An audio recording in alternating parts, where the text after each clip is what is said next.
So from what I can tell, the popular consensus surrounding the Frozen franchise goes a little something like this. Frozen 1 was a phenomenon, beloved by children young and old, embraced by the larger cultural landscape, treasured by legions of fans around the world, and then Frozen 2 was...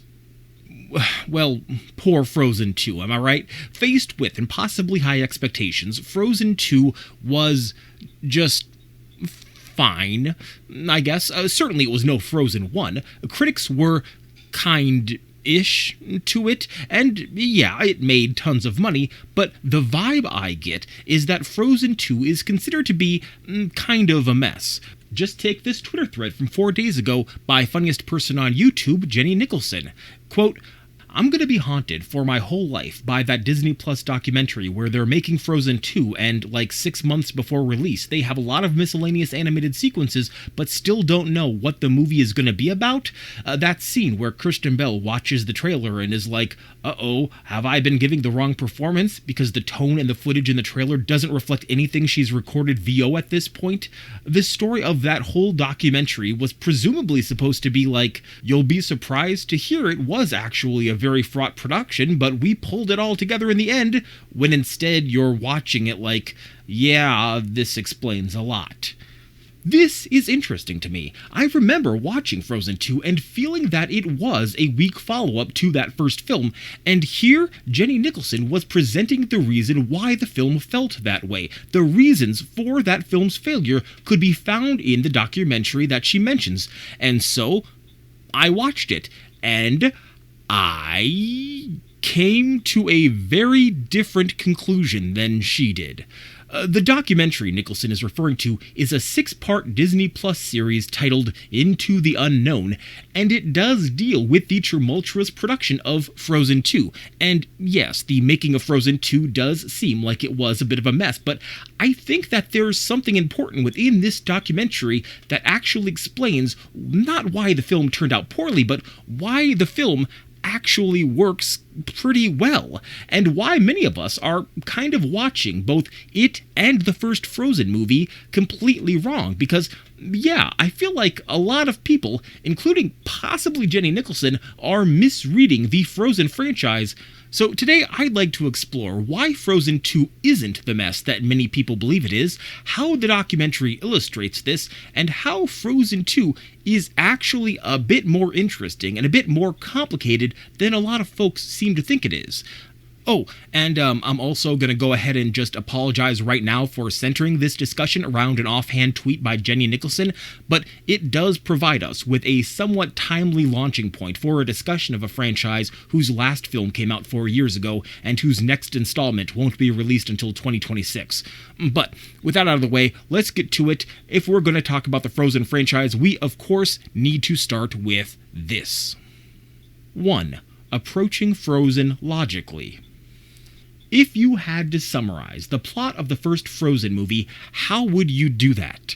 Well, Elsa has magic powers, she runs away, she freezes her kingdom, and her sister Anna has to get Elsa to undo it, and, well, yeah, that's the plot of the first 30 minutes of the movie, but then what? Well, Anna finds Elsa, Anna gets chased away by a giant snow monster. Kristoff is there, and also Sven, and this guy with the trading post. There's Olaf. I'm not sure how he fits into the plot, but he's there, and also there's an evil prince, an evil duke, a wolf attack. Also, there are some trolls that turn into rocks. Never really explained why they're here, since they're the only fantasy creatures who seem to exist in this universe.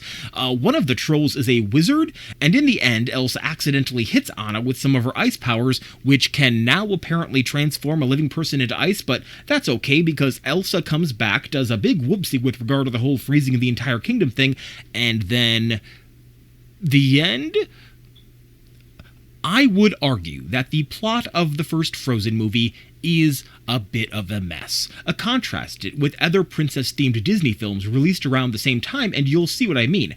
Tangled, made 3 years earlier, has a nice, straightforward narrative with Rapunzel having clearly defined goals, wanting to see a floating lantern show, a threatening villain, the evil Mother Grothel, a series of increasingly difficult obstacles that she systematically overcomes, and an easy-to-follow climax that sees our main character risk everything to save the person she loves. Ditto for The Princess and the Frog, ditto for Moana, those films track. But Frozen is shaggy. Elsa's powers are poorly defined, seemingly able to do whatever the plot needs them to do at the moment. The character arcs are murky. A lot of the threats are random and not motivated by any villain or connected to any overarching threat. And the film's main character, Anna, has the distinct disadvantage of being less interesting than her sister, who, despite being in the film a whole lot less, still steals all the focus and ends up with the movie's best song. Can we then agree that Frozen is not a perfect film, and that many of the criticisms people have of Frozen 2 are present in Frozen 1? I mean, well, what is the plot of Frozen 2? Elsa hears voices that cause the kingdom to come under threat, which necessitates the main characters traveling into an enchanted forest. Elsa rides a horse made of water at some point. There's a fire lizard character. The rock trolls show up, and also there's a different set of rock trolls. There's a river that's not really a river, but is actually a glacier, but that shows memories, but that also kills Elsa. And also there's an 80s power ballad sung by reindeer. It's a lot, right? And much like the first film, it's not unified by any strong central plot thread, any core threat, any concrete character motivation. Like with the first Frozen movie, there's not really a villain as much as there is just a bunch of stuff that needs to get accomplished, and the motivations of the various characters are tremendously vague. Elsa wants to stop feeling some vague, ill-defined sense of unease. Anna wants Elsa not to go into the danger alone. Olaf and Kristoff are, well, they're largely irrelevant. And also there's the introduction of a decades-old history involving magic, colonization, and murder. Again, it is just a shaggy story. Contrast this with Moana, who wants to return a magical necklace to a specific location to stop her home from being under threat. She makes allies, she overcomes obstacles, she delivers the necklace, and the movie ends. It's clear, it's crisp, it's sharply defined, it's the opposite of the Frozen approach to storytelling, and yet, I will argue that the Frozen movies work. I mean, they have to work, right? You don't make almost $3 billion at the box office by not working, but why do they work? This is the question that confused me for literally years. I just did not connect with these stories at all. I thought they were poorly told, nonsensical, and just plain bad. And then, at Jenny Nicholson's insistence, I watched the 2020 documentary about the making of Frozen 2, and a lot of things really started to make sense to me, which leads me to the documentary. So, in the 2002 documentary The Sweatbox, which covers the creation of Disney Animation's 40th feature, The Kingdom of the Sun, there is a moment where the animator Andreas Deja is interviewed about the fact that the film's villain, Yzma, is about to be completely rewritten. Her motivation will change, her character's personality will change, her place in the film will change, and pretty much everything he's done up until this point as the supervising animator for the character will be chucked in the garbage. He is not happy. It's very painful because you throw your heart and soul into these assignments, you know. And he leaves the project to go work on another movie instead of watching Kingdom of the Sun transform into The Emperor's New Groove. Two things are important here. First, Disney never released this documentary, and you can understand why. It depicts the process of creating an animated film as difficult, emotionally draining, artistically unfulfilling, and just plain unglamorous. The film is a tragedy as you watch the artists and directors go from striving to create an epic on par with The Lion King to making a brisk, silly comedy with none of the thematic depth or nuance that they were attempting to achieve. And the second most important thing is that in 2020, Disney released a 6-part documentary about the making of Frozen 2 titled Into the Unknown, And holy crap, it's basically the unofficial sequel to The Sweatbox. In this documentary, you see the long 14-hour days. You watch the lowly, underpaid animators toil in obscurity as the big-name movie stars pop in every now and then to check in on how things are going. You see literally years' worth of work being shredded. You see the film's directors come to grips with the fact that their ambitions for their film are too large, too dense, too thematically dark, and just aren't connecting with test audiences. Now, much like Jenny Nicholson, I don't think that Disney set out to create a documentary that showcased the horrors of working at Disney Animation. Actually, I'm not entirely sure that they think that Into the Unknown does that, but boy, does working at Disney look like it sucks. Here's an animator showing off a shot that he's worked on, along with dozens of other artists and technicians, and is now being cut from the film because the film's directors changed their minds. I mean, the first thing that goes through your head is definitely the hours you've put in. I probably spent 2 months on these. Here's an animator learning that the scenes she's spent months working on are being cut from the film and will never be seen by audiences. Hey Kim, swung by to give you a heads up. 214.1's on hold, and 214.2 and 214 4.5 are out of picture. Sorry, sad face. And those are just the stories that we hear about. This is a moment where the film's story editor sends out a mass email alert to everyone about how much of their work is about to be chucked in the garbage. But why was so much work created only to have it thrown away? I mean, doesn't that seem irresponsible as filmmakers to make so many people work so hard on something that doesn't work? And the film at this point does not work. The filmmakers know that it doesn't work. Here's a scene filmed years into the movie's development, just 8 months before the film is set to premiere, where everyone realizes that the climax of the film, along with the entire central narrative hook, just don't work. They're confusing. Audiences don't understand what's happening, and things get so bad that the documentary's cameras are actually kicked out of the conference room. And given all of the horrifying stuff that we are allowed to witness, I want to know what the hell happened in there. 3 months later, there will be yet another scene where the film's directors are still trying to make the basic tenets of the film work, including the prologue that introduces the central conceit of the film. To illustrate how down to the wire they got, here's a moment where the person in charge of Elsa's dress transformation pitches ideas and is told that, yeah, just do whatever, dude. We just need something here. I was lucky enough to be part of the first film's dress transformation. In Frozen 1, I had a year, but with this, it's been 4 days. The basic dress transformation, I was also thinking maybe we do the bottom, and then if there was a flare-up of energy that brings on the other sort of secondary decorative. I'm certainly open for that because I realize we just don't have a lot of time. Watching these filmmakers, these artists, these animators, these editors, these technicians, these supervisors occupying these conference rooms and cubicles working tirelessly on this film was a really dispiriting experience.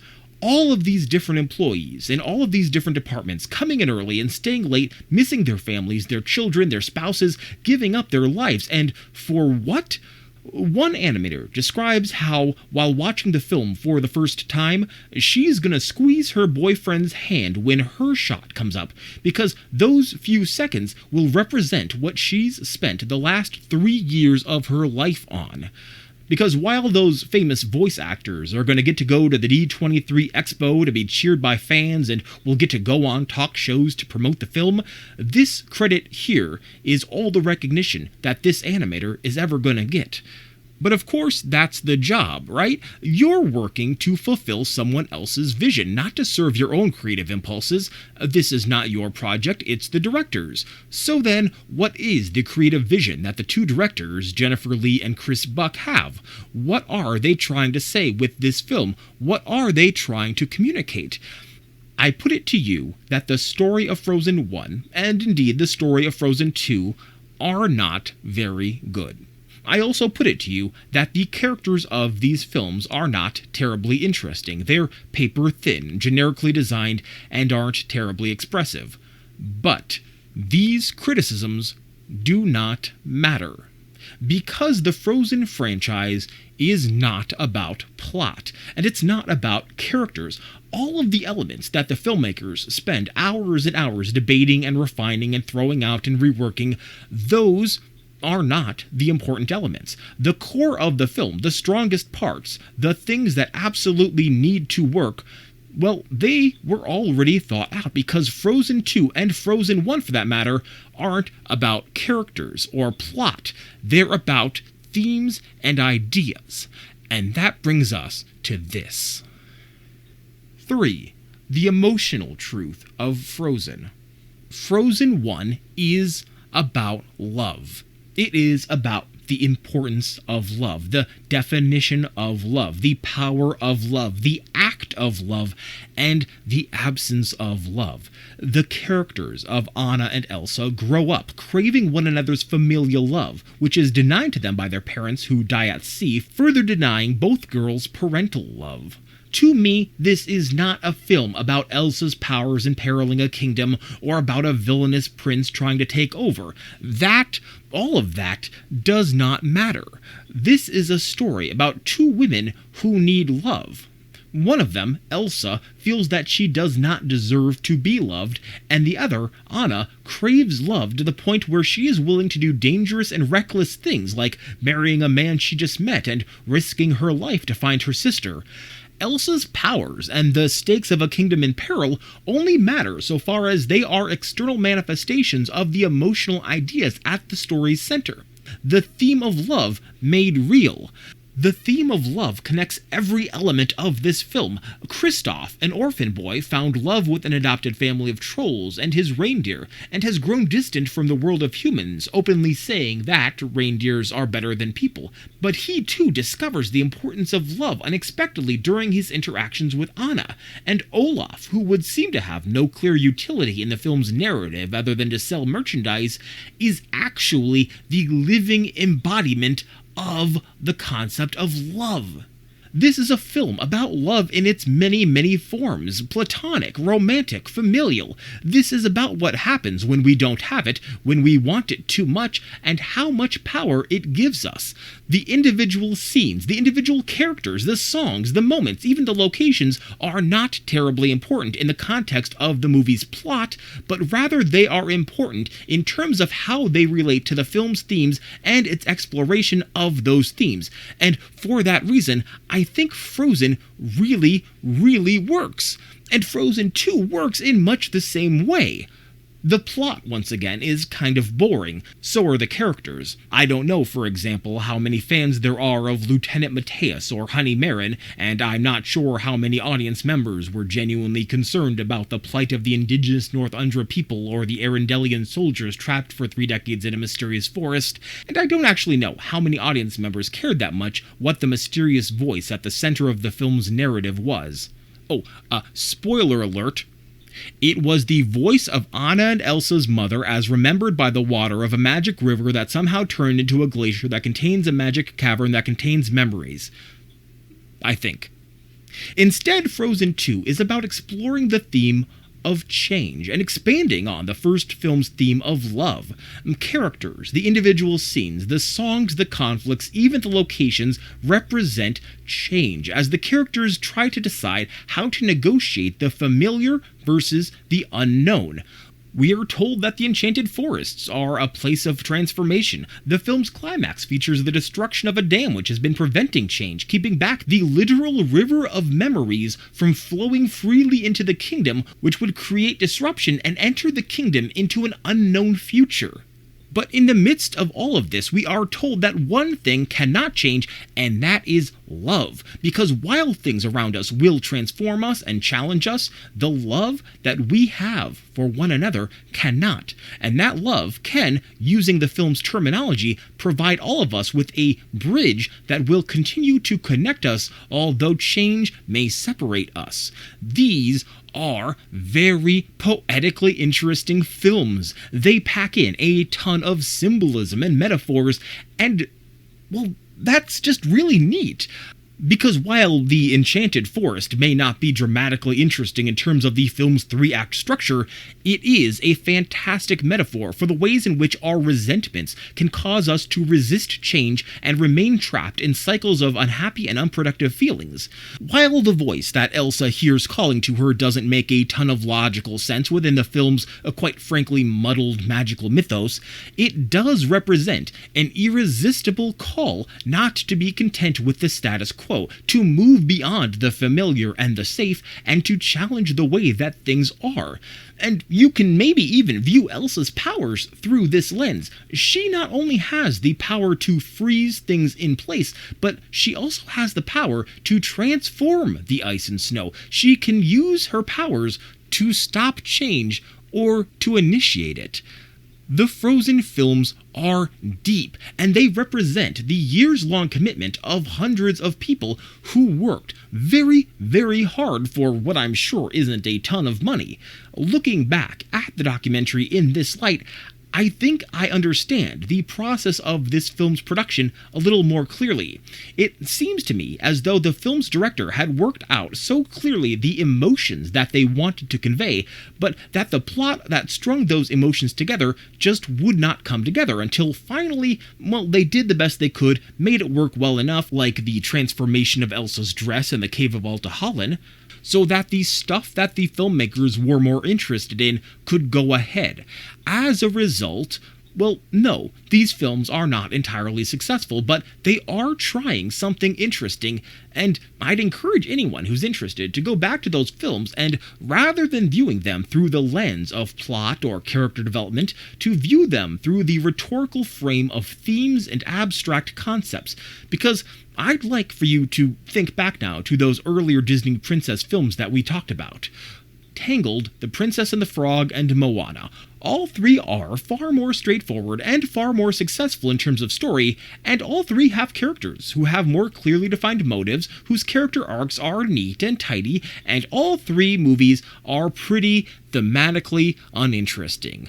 Each film has clear villains, morally simplistic conflicts, obvious morals, and very little symbolic or thematic nuance. And I'm not bashing them, far from it, but I think they stand as an interesting contrast to the Frozen saga. The Frozen universe is deep, it is complex, it is interesting, and so when I see somebody really, really smart like Jenny Nicholson dismissing a movie like Frozen 2, I feel like it's maybe worth pushing back a little and trying to find something worthwhile in a movie and in a series that a lot of folks might just dismiss. But I'd also be interested to know what you think, and whether or not I'm looking at the Frozen franchise through the wrong end of the telescope here. Are the plot lines and characters stronger than what I'm giving them credit for, or am I reading too much into a franchise that is not nearly as deep as I'm making it out to be?